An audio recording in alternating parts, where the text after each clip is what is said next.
छोड़ो भारत जोड़ो। अगला राज्य जहां कांग्रेस पार्टी जीतेगी वो गुजरात होगा। तो याद रखिए, अगर हमने ठान लिया कि जहां से आज सत्ता के शीर्ष पर बैठे हुए लोग नफरत परोसने का काम कर रहे हैं, असमानता का काम कर रहे हैं, संस्थाओं को कुचलने का काम कर रहे हैं, उनके खिलाफ अगर हमने उन्हीं जड़ों में जाकर के मेहनत की, हिम्मत दिखाई, तो मुझे पूरा यकीन है कि जिस तरह अंग्रेजों के खिलाफ लड़ते हुए कांग्रेस पार्टी ने इस देश को स्वतंत्रता संग्राम के जरिए आजादी दिलाई थी, तो ये लड़ाई भी उस स्वतंत्रता संग्राम से कम नहीं है। ये किसने कहा आपसे आंधी के साथ हूं? ये किसने कहा आपसे आंधी के साथ हूं? मैं गोडसे के दौर में गांधी के साथ हूं। इस राष्ट्रीय अधिवेशन में पूरे भारत के एक एक छोर से, एक एक राज्य से आए हुए कांग्रेस पार्टी के जो तमाम सदस्य यहां पर उपस्थित हैं, मैं आपकी ऊर्जा को सलाम करता हूं और मैं आज जो प्रस्ताव पेश हुआ है उस पर बात करने के लिए आपके बीच में खड़ा हूं। एक ऐसा मुश्किल दौर है जब सत्ता में बैठे हुए सत्ताधीशों ने नफरत को अपना परमानेंट हथियार बना लिया हो। ऐसे समय में कांग्रेस पार्टी देश के हर कोने में जा करके मोहब्बत की बात कर रही है, प्यार की बात कर रही है, और इस जो कार्यक्रम का नाम है वो न्याय पथ है। न्याय पथ यानी कि इंसाफ का रास्ता, और उस इंसाफ के रास्ते पर अपने अतीत की विरासत को संभाल करके, संजो करके लेके चलता हुआ एक ऐसा न्याय का योद्धा जिसका नाम राहुल गांधी है, जो हम सब के लिए प्रेरणा का स्रोत है। मैं गुजरात में खड़ा हूं, जो महात्मा गांधी का गुजरात है, जो सरदार वल्लभ भाई पटेल का गुजरात है। तो मैं इस गुजरात में खड़ा होकर के अपने अतीत और अपने वर्तमान को मिलाता हूं, तो मैं ये महसूस करता हूं और फख्र से सोचता हूं कि मैं वो हूं, मैं कांग्रेस का अदना सा एक वो सिपाही हूं जिसकी जड़ें जाकर के महात्मा गांधी से मिलती हैं और जिसके कदम जाकर के राहुल गांधी से मिलते हैं। मैं सौभाग्यशाली हूं कि मैं कांग्रेस पार्टी का एक अदना सा सिपाही हूं।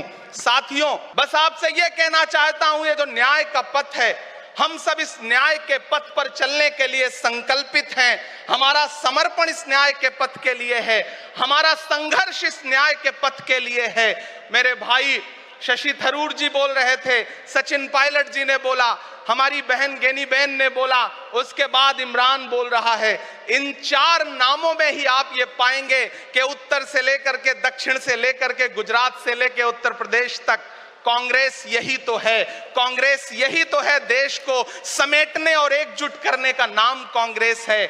मुझे याद है कि जब कन्याकुमारी के साहिल पर खड़े होकर के, समंदर के साहिल पर खड़े होकर के हमारे नेता राहुल गांधी जी ने कहा था कि मैं 4000 किलोमीटर चलूंगा, एक नारा लगाऊंगा, नफरत छोड़ो भारत जोड़ो। हम सारे लोग उनके कंधे से कंधा मिला करके, उनके कदम से कदम मिला करके 4000 किलोमीटर चलते रहे। मैंने देखे हैं राहुल गांधी जी के पांव के छाले, मैंने देखा है उनका बहता हुआ पसीना। लेकिन हम आपसे पूछना चाहते हैं और इस स्टेज पर मौजूद कांग्रेस पार्टी के अपने तमाम वरिष्ठ नेताओं से भी ये निवेदन करना चाहते हैं कि जिस पथ पर, जिस इंसाफ के रास्ते पर राहुल गांधी इस मुश्किल वक्त में निकले हैं, हम उस लड़ाई में किस तरह से, कितने जोश के साथ राहुल गांधी जी के साथ खड़े हैं, यही तय करेगा।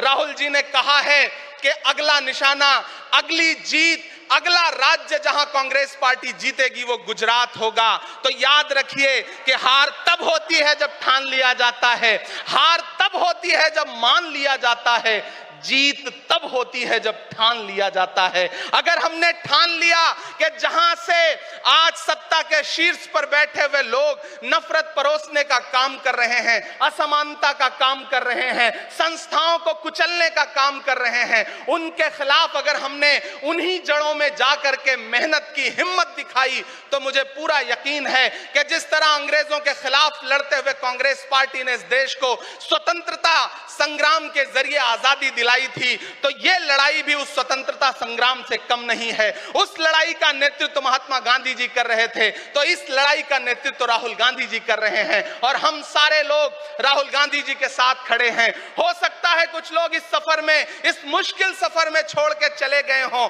उन्हें नजरअंदाज करिए और एक नई पीढ़ी, एक नई ऊर्जा के साथ राहुल जी के साथ खड़ी हो। मैं तो कहना चाहता हूं कि कांटे गुल के साथ नहीं चल सकते हैं, बुज़दिल खुल के साथ नहीं चल सकते हैं। रास्ते में जो छोड़ गया उसे जाने दो, सब राहुल के साथ नहीं चल सकते हैं। आप सारे लोग, हम सारे लोग और इस देश के लाखों लाख करोड़ों करोड़ लोग राहुल गांधी जी के साथ खड़े हैं और यहां खड़ा होकर के इस देश के पिछड़ों को, आदिवासियों को, दलितों को, अल्पसंख्यकों को मैं सबको भरोसा दिलाते हुए इतना कहना चाहता हूं कि मेरे भाई, कांग्रेस ही है जो आपकी असली लड़ाई लड़ रही है। मुझे वो दिन याद है कि ये सरकार जब एक बिल लेकर के आई तो रात के 3 बजे भी आदरणीय सोनिया गांधी जी राज्यसभा में मौजूद थी इस देश के लिए, इस संविधान के लिए लड़ाई लड़ने के लिए, और राहुल गांधी जी भी लोकसभा में मौजूद थे उससे एक दिन पहले। जिस संजीदगी के साथ वो लड़ाई लड़ रहे हैं, हम सारे लोग उनके साथ खड़े हैं। कन्याकुमारी से जो सफर शुरू हुआ था वो अहमदाबाद तक लगातार जारी है और आगे भी जारी रहेगा। और कल ही राहुल जी परसों बिहार से लौटे हैं, तब ये कविता मैं सुनाता हूं कि उदास मौसम बदल रहा है, उदास मौसम बदल रहा है, धुएं का पर्वत पिघल रहा है, दिलों में लावा उबल रहा है। सुबह सुबह जब हुजूम लेकर सफर पे निकले तो यूं लगे है कि जैसे सूरज निकल रहा है।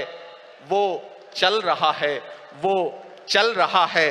वो कह रहा है कि नफरतों से जो दिल है टूटे मैं जोड़ दूंगा। एक नारा नफरत छोड़ो भारत जोड़ो, एक नारा नफरत के बाजार में मोहब्बत की दुकान खोल ली है। वो कह रहा है कि नफरतों से जो दिल है टूटे मैं जोड़ दूंगा। वो कह रहा है हर एक दरिया, हर एक तूफान को मोड़ दूंगा। सुनो सितमगर, न समझो डर कर मैं अपने लोगों को छोड़ दूंगा। सितम की गर्दन मरोड़ दूंगा। सितमगरों की हर एक ख्वाहिश, हर एक साजिश कुचल रहा है। वो चल रहा है, वो चल रहा है। अंतिम पंक्तियां पढ़ता हूं कि जमाने भर की तमाम माओं ने हाथ उठाकर दुआएं दी हैं। जमाने भर की तमाम माओं ने हाथ उठाकर दुआएं दी हैं। तमाम बच्चों ने इस तपस्वी का माथा चूमा, बलाएं ली हैं। जो नफरतों का जहर भरा है, ये बन के शंकर निगल रहा है। वो चल रहा है, वो चल रहा है। मोहब्बतों की किताब लेकर, लबों पे अपने गुलाब लेकर, मोहब्बतों की किताब लेकर, लबों पे अपने गुलाब लेकर, सुनहरे रंगों का ख्वाब लेकर वो आया है इंकलाब लेकर। बलाएं रास्ता बदल रही हैं, फजाएं खुशबू में ढल रही हैं। ये नफरतों का निजाम बदले, हिकारतों का कलाम बदले। अगर ये रहबर नहीं बदलते तो अपना लहजा अवाम बदले। अंधेरे बेचैन दिख रहे हैं, कोई जो है इस अंधेरी शब में मशाल की तरह जल रहा है। वो चल रहा है, वो चल रहा है, वो चल रहा है। बहुत बहुत आप सबको धन्यवाद दूंगा। साथियों, आपने जिस जिंदा दिली से सुना उसके लिए आपका बहुत आभार। न हम सफर न किसी हमनशी से निकलेगा, हमारे पांव का कांटा हम ही से निकलेगा। वतन की रेत मुझे एड़ियां रगड़ने दे, मुझे यकीन है पानी यहीं से निकलेगा।